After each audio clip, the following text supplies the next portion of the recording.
The evil twin is a plot device used in storytelling and in television as an official indicator that you are out of ideas. Yet it still fascinates me. So this week I thought I'd take a walk over to the dark side. I'm Larry Fedoruk, and this is Later That Same Life. On each episode of my weekly podcast, a different topic, discussion, commentary, or story from our lives. Season 21, Chapter 8, The Evil Twin.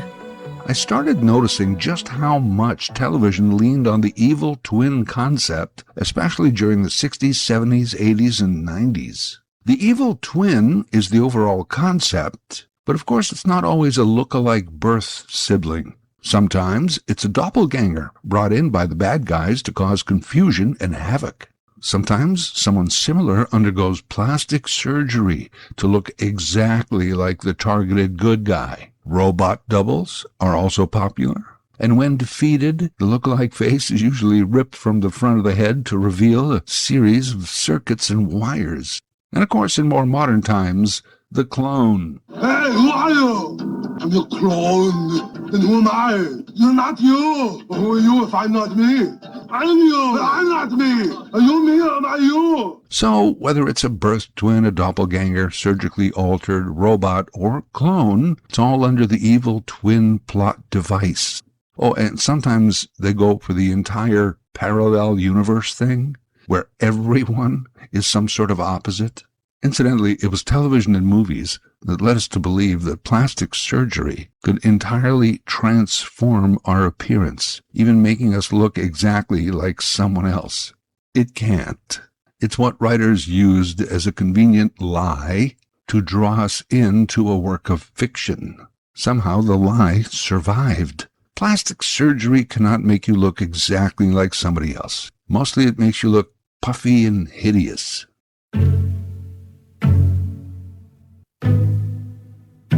The roots of this notion, evil twin, are centuries old. It speaks to our shadow self, our own inner struggle between good and evil. There's always been a discussion as to the nature of human morality. Are we basically good with evil tendencies, or inherently evil with a capacity for good?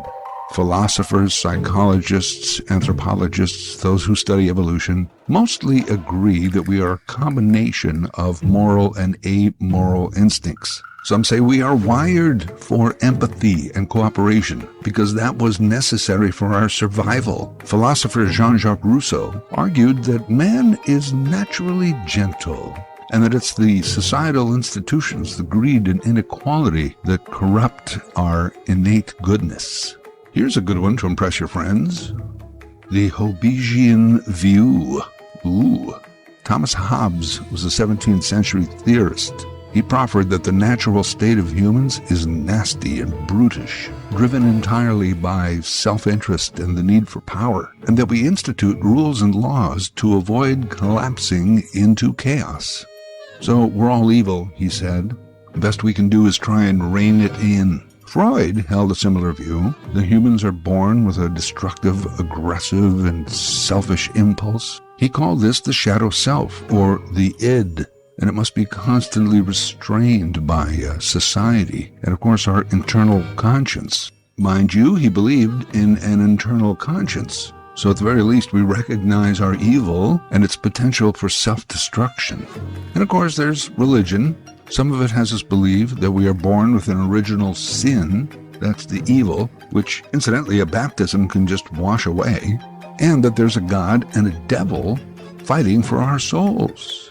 And in a lifetime, it could go either way. As I alluded to earlier, most researchers today view humans as morally neutral, blank slates, possessing the capacity for profound empathy, as well as tremendous cruelty, depending on the social, cultural, and environmental pressures we face.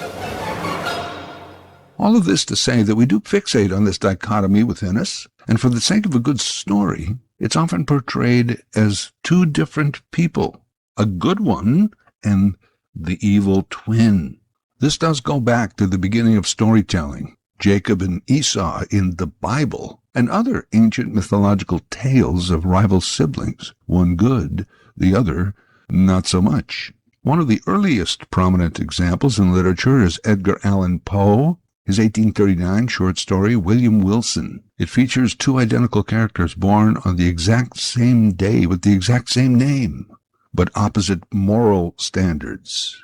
Robert Louis Stevenson's Dr. Jekyll and Mr. Hyde was not classic evil twin, as Mr. Hyde was often portrayed looking much different with deformities, but still a tale of the duality inside us.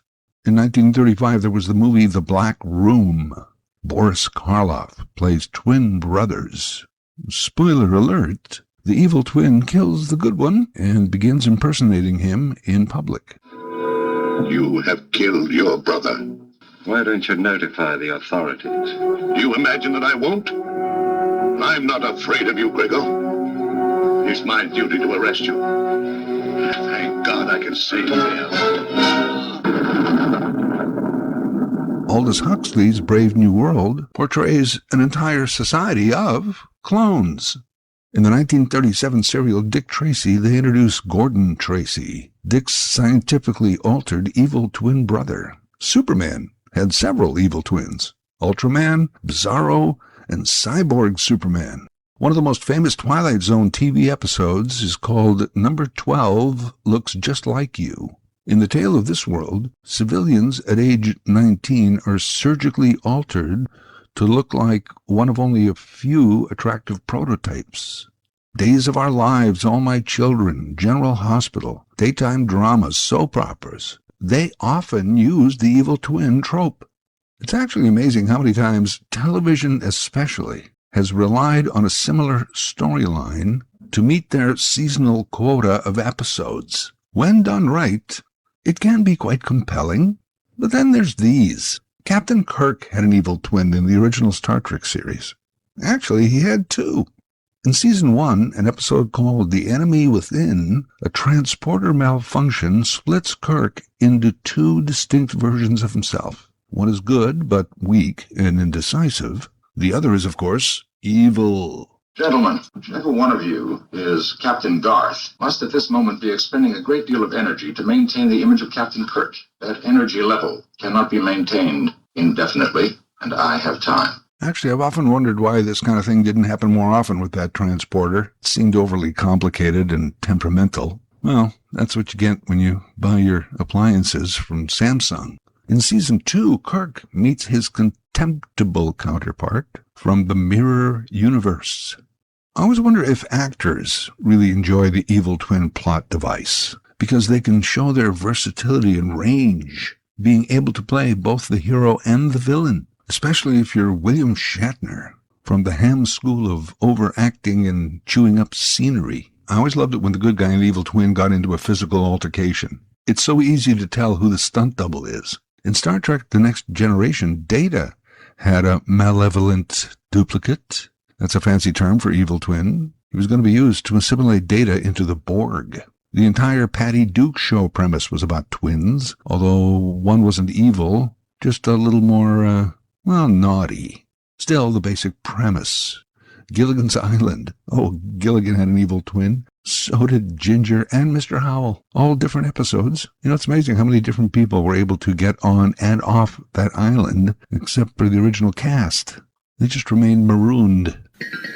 Bewitched used the evil twin theme often. Samantha had a look-alike cousin, Serena, who was a brunette, but often took on Samantha's blonde locks to raise mayhem with Darren. When Serena popped in, there would be shenanigans, possibly even hijinks. Funny how they could have easily explained two Samanthas, but not two different Darrens. They didn't even try on the latter.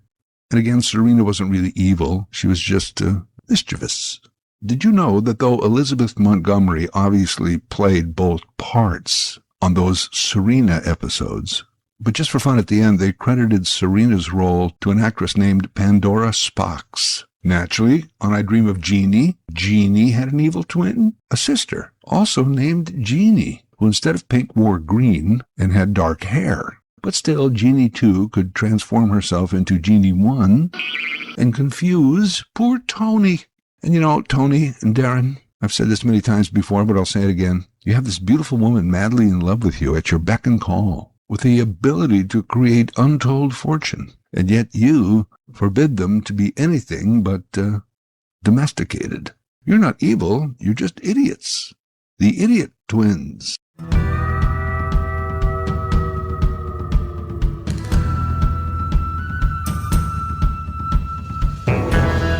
You know who really helped popularize the evil twin plot on television?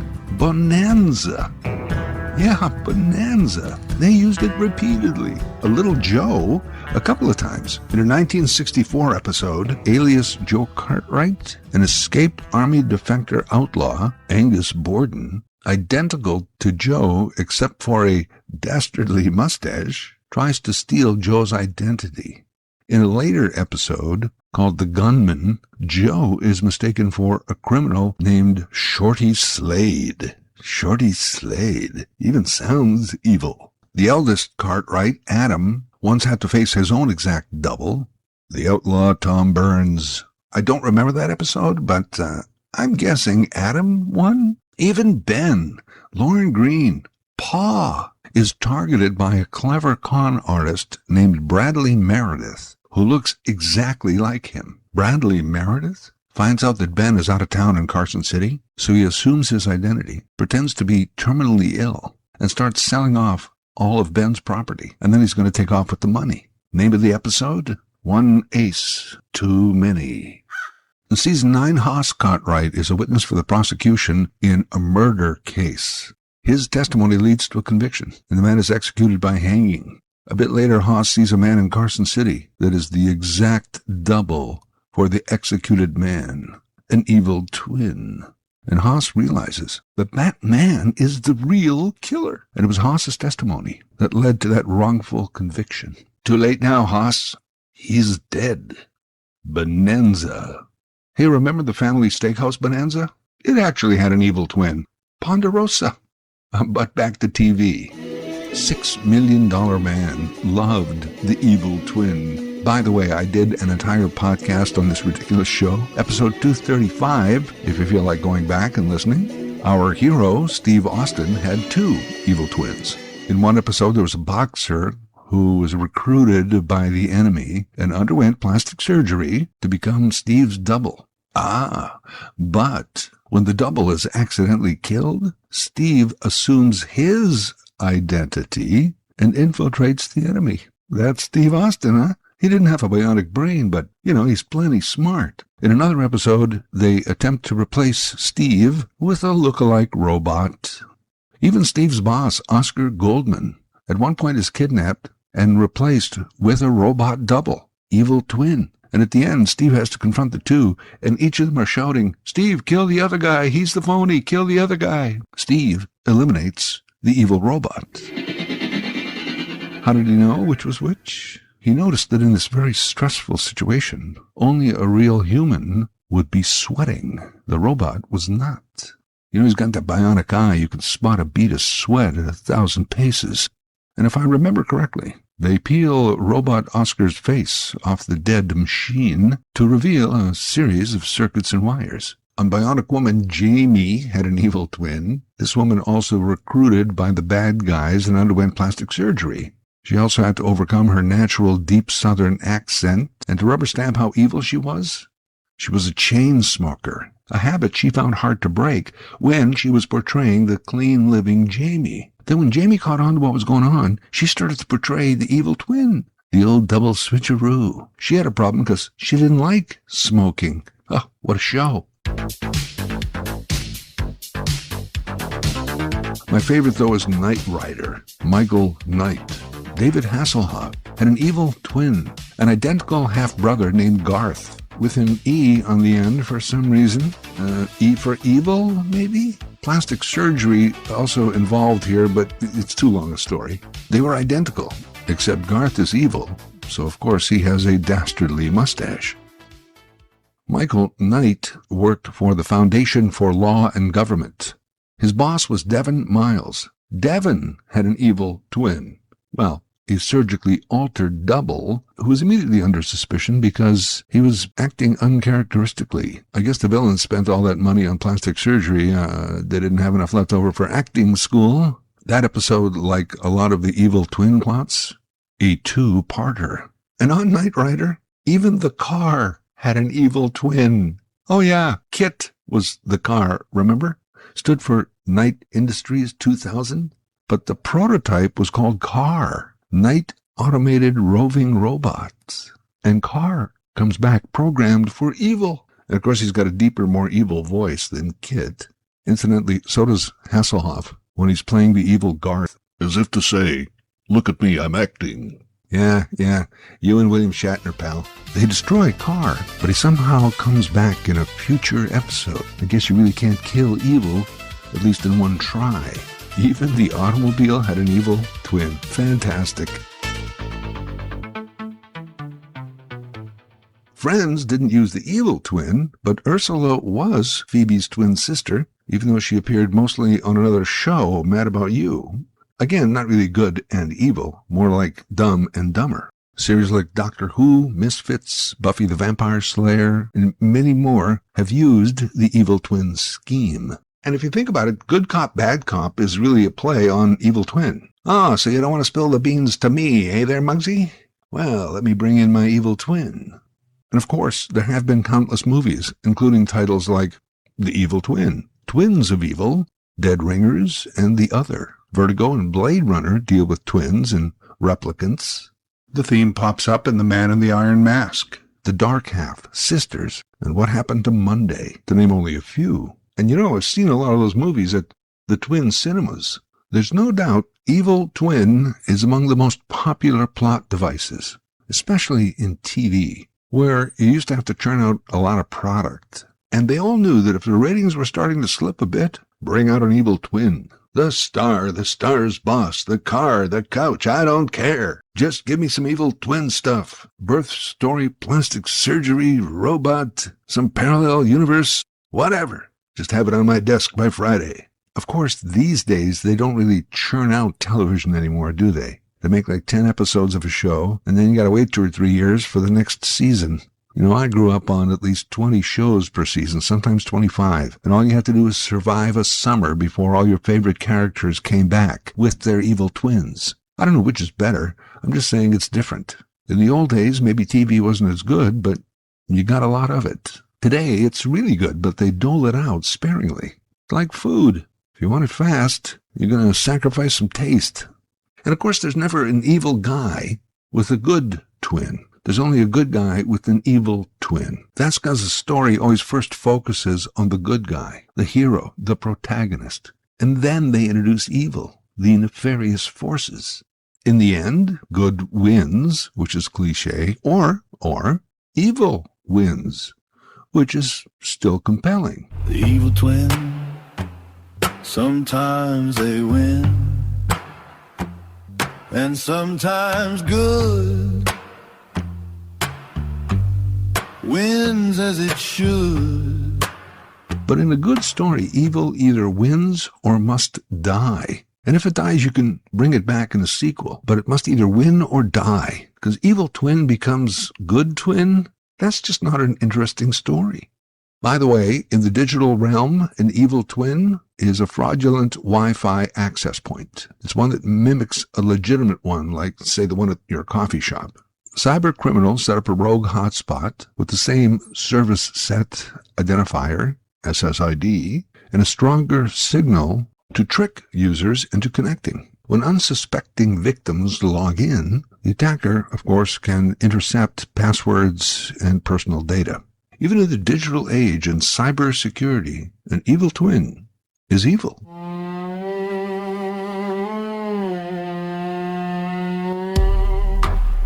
Again, it's all to do with one of mankind's earliest struggles, one within morality, immorality, virtue or vice, benevolence or malevolence, right and wrong, good versus evil. That's why they continue to make these stories, because we recognize them, even if subconsciously we can relate. You know, they say we all have a twin, a doppelganger, somewhere in the world. Do you think maybe we all have an evil twin? Maybe, just maybe. Or we are the evil twin. Later That Same Life is written, voiced, and produced by Larry Fedoruk. Larry Fedoruk, 37, @gmail.com. Subscribe to Larry's YouTube channel. Get automatic notifications with each new episode. The evil twin will strike again. He's not your friend. The evil twin